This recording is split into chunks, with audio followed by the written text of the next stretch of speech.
নমস্কার। ইতিহাসে আজকের দিনে কী রয়েছে দেখে নেব। 1736-এ স্টিম ইঞ্জিনের জনক জেমস ওয়াটের জন্ম। 1822-এ বিশিষ্ট মৃৎশিল্পী যদুনাথ পালের জন্ম। 1840-এ আমেরিকা উপকূল আবিষ্কার করেন নাবিক ক্যাপ্টেন চার্লস। 1883-তে প্রথম বৈদ্যুতিক বাতি আবিষ্কার করলেন টমাস আলভা এডিসন। 1905-এ ব্রহ্মধর্ম প্রচারক ও দার্শনিক মহর্ষি দেবেন্দ্রনাথ ঠাকুরের মৃত্যু। 1926-এ বাংলা শর্টহ্যান্ড লিপির উদ্ভাবক দ্বিজেন্দ্রনাথ ঠাকুরের মৃত্যু।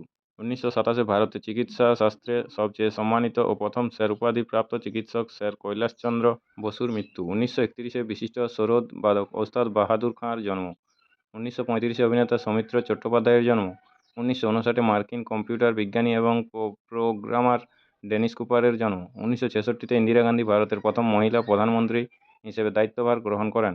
1978-এ বিশিষ্ট নাট্য ব্যক্তিত্ব বিজন ভট্টাচার্যের মৃত্যু। 1983-তে অ্যাপল আইএনসি প্রথমবারের মতো পার্সোনাল কম্পিউটার এ গ্রাফিক্যাল ইউজার ইন্টারফেস এবং মাউস ব্যবহারের ঘোষণা করে।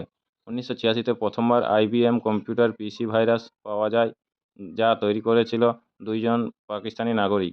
1992-এ বিশিষ্ট সঙ্গীতশিল্পী তথা সুরকার মানবেন্দ্র মুখোপাধ্যায়ের মৃত্যু। 2019-এ বাঙালি সাহিত্যিক অতীন বন্দ্যোপাধ্যায়ের মৃত্যু। 2022-এ বিশিষ্ট রবীন্দ্রসঙ্গীত শিল্পী গোরা সর্বাধিকারীর মৃত্যু। নমস্কার, আজকের ইতিহাস এই পর্যন্তই। পরের ইতিহাসটি পেতে চ্যানেলটিতে সাবস্ক্রাইব করে পাশে থাকা বেল আইকনটি অল করে রাখুন। সবাই ভালো থাকুন, সুস্থ থাকুন। দেখা হচ্ছে পরের আপডেট ইতিহাসে। নমস্কার।